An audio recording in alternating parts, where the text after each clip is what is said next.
Yo, what is up, you guys? My name is Version 1, and welcome back yet again to Reaction Time. Installment 50. We're moving right along, and this is episode 6. Episode 6. This is episode 6. We're almost done with this week. Anyway, we're going to another horror story type of thing. And this is from Denny Animations. 2 true creepy sleeping horror stories animated. I figured, why not? Let's get some animation into this. So without further ado, here we go. This happened a long time ago. At the time, I was living alone in a first-floor apartment. My girlfriend had been sick at the time and ended up in the hospital dealing with a rare disease. She recovered fine from it, but during those weeks, my life was pretty much go to work, go to the hospital to be with her, come back to the house for dinner, and then bed. It was a Friday night, and I was alone, so I decided to distract myself by reading and watching some videos on YouTube. Hours passed, and at 3 a.m. I was in bed with my iPad in hand, almost falling asleep. Then I heard it. I knew that sound pretty well. You see, outside right in front of my bedroom door, there was a long corridor that leads directly to the kitchen. This apartment was in a building built in the 50s, and the kitchen door was old and had become slightly bent. That meant that whenever you turned the doorknob to open the door, it would snap out of its place with a distinct clack sound. That was the sound I had just heard. A lot of thoughts ran through my mind in that moment. Had I dreamt it in my semi-sleeping state? Or maybe the sound was real, but what happened was that the doorknob internal mechanism broke and it opened by itself. Or, of course, maybe someone was in my house and they had just opened the door. At this point, my heart was racing and I started considering my options. I had a broomstick next to my bed. You may ask why I had it there, and to be honest, I had it exactly because I lived alone and thought one day I might be in a situation like this where I would need a weapon. My girlfriend even used to joke about it, but I guessed that my paranoia was now paying off in the most unfortunate of situations. So I decided I was going to take the stick on one hand and grab my cell phone in the other. I would open my bedroom door while calling 911, and if no one else was in the apartment, I would just apologize to the operator on the other end of the line and explain the situation. However, back in those days, my cell phone wasn't yet a smartphone, and it had this feature I found interesting, even though I never used it. If you pressed on a couple of specific keys, it would start ringing like someone was calling you. It was meant to be used when you wanted to simulate you were getting a call to get out of a boring conversation or a tough situation. Clumsily, I pressed on those keys and the phone started ringing. I quickly shut it up, but now it had become clear inside the apartment that I was awake. If someone was outside my bedroom, they'd certainly heard it. What was going to happen? I stopped for a few seconds to hear my surroundings. Nothing. It was dead quiet. I decided to continue with my plan. I dialed 911 with one hand, raised the boomstick with the other, and quickly opened the door.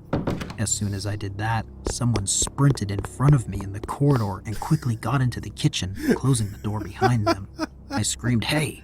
and started pursuing, but a split second later I thought, stop, what if there is someone else in the apartment? What if another intruder sneaks up on you? Sorry, I know this is supposed to be a creepy story, but The other. This run animation this guy did is just so wonderful. Hi, who are you? Sprinted in front of me in the corridor and quickly got into the kitchen, closing the door behind them. I screamed, "Hey!" and started pursuing, but a split second later I thought, stop, what if there is someone else in the apartment? What if another intruder sneaks up on you from behind? In front of me was the corridor to the kitchen, but on my left was another corridor that led to the living room and office. The office had the light on, so the intruder had been there, but I didn't know if he had company. I took a step back into the entrance of my room so that I wouldn't be caught off guard. "Sir, are you there?" The 911 operator was calling me on the phone. I quickly explained to him what was happening, gave him my address, and he told me the police was on its way. They had a patrol car nearby, so I should just wait. Then he hung up. The apartment was dead silent. I was terrified. There were only 3 things I had been able to notice in the intruder.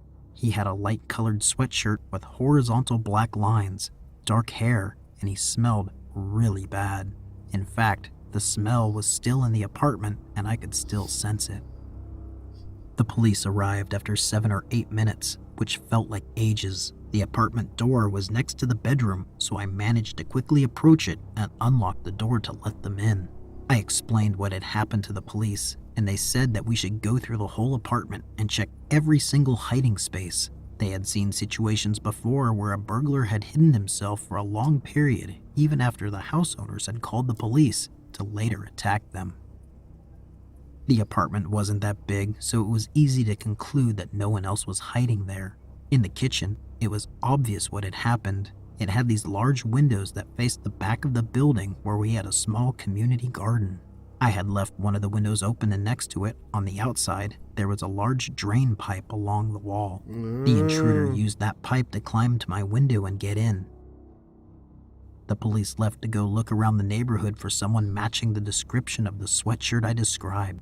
While they were gone, I could still smell that horrible odor the intruder had left in the apartment. After around 20 minutes, they came back. They couldn't find anyone. The burglar was long gone. Luckily, he didn't have the chance to steal anything while he was in my apartment, but the audacity. I mean, he must have seen the light on in my bedroom through the edges of the door, and still he tried walking past it to steal something from the office. I didn't sleep that night. In the morning, I went to the garden in the back to try to find any further clues about the intruder, but couldn't find anything. A neighbor in the building next door was at the window when I called out to her. I told her what had happened.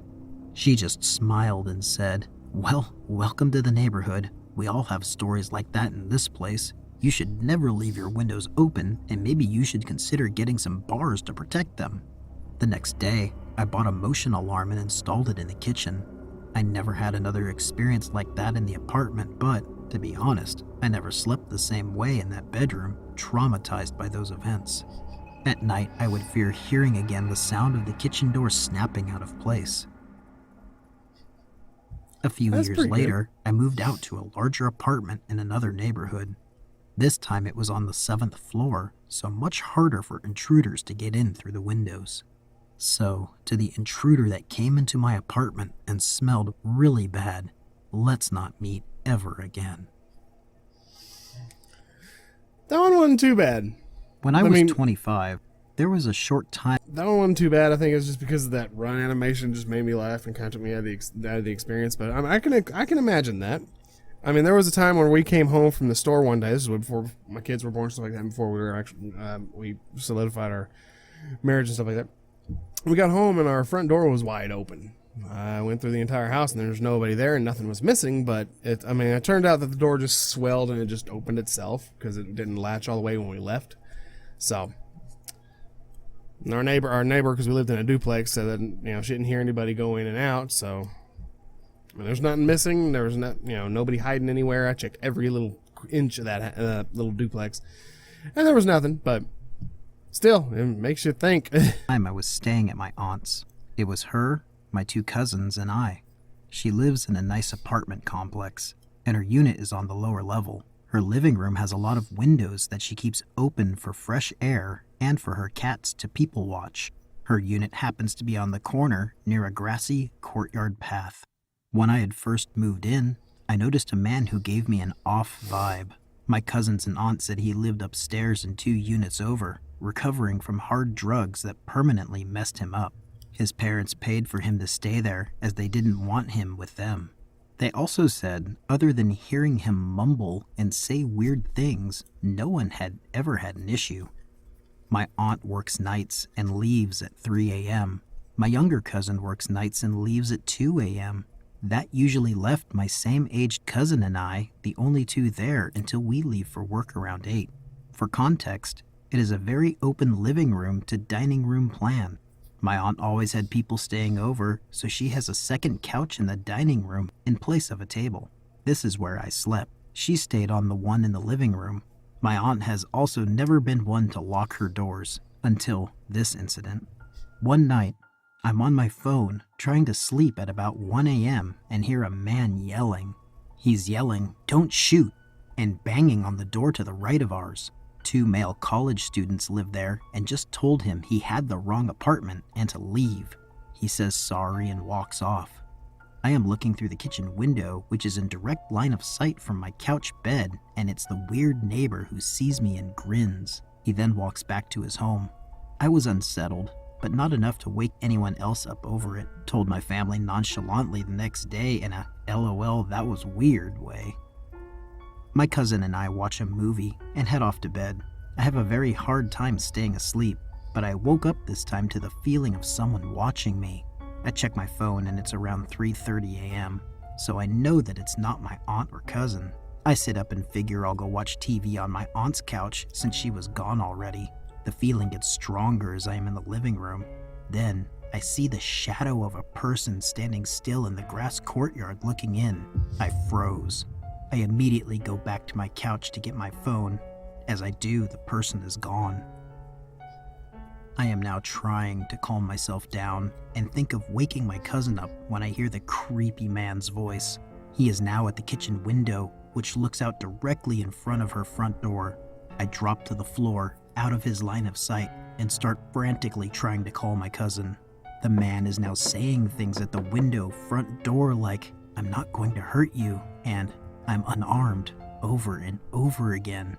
His face is up against the window. Then he starts talking about wanting to pet the cats he saw through the window. I can't get a hold of my cousin. It's been 20 minutes of this at this point. In this completely clown shit situation, I don't have many options. I could jump up and run for a knife, but I'd need to go to the kitchen. I could try to respond and ask him to leave, but I've learned when you underestimate crazy, you lose every time. I now hear him knocking and knocking while repeating his nonsense.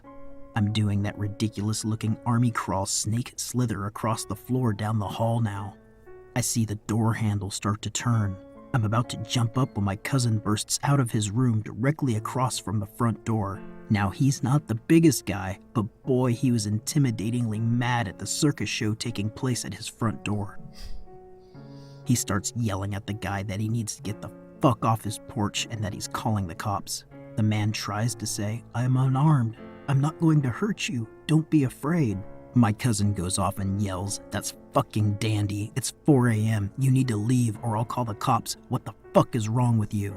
So the guy backs up with his hands in the air and leaves. Needless to say, we didn't go back to sleep. My aunt was called, who called the apartment manager. The next day when I came home from work, his parents were there, packing moving boxes in a truck from his place. Maybe he was trying to get me to open the door by seeming friendly. Maybe he had a bad trip and really wanted to pet a cat to feel better. We will never know. Don't trust it anyway, because hell no. No, stop. Stop. Don't have enough time for a 2-hour-long video. Anyway, that's going to do it for this episode. Hope you guys enjoyed. That was pretty cool. It's pretty interesting. We're not really too bad, but the fuck? Anyway, that's going to do it for this episode. Thank you guys so much for watching. If you have any other ideas, stuff you want to see me react to, feel free to put in the comments down below. I've been getting a lot of comments and stuff like that. I realized my phone hadn't been notifying me about any comments, so I don't know. So, all that being said, though, thank you guys so much for watching. If you guys want to see anything specific, comments right down there. If I don't get to it this month, which I probably won't because I'm bulk recording, I'll get to them in the months to come. So, that being said, thank you guys so much for watching, and as always, I'll see you in the next one. And peace. What's up?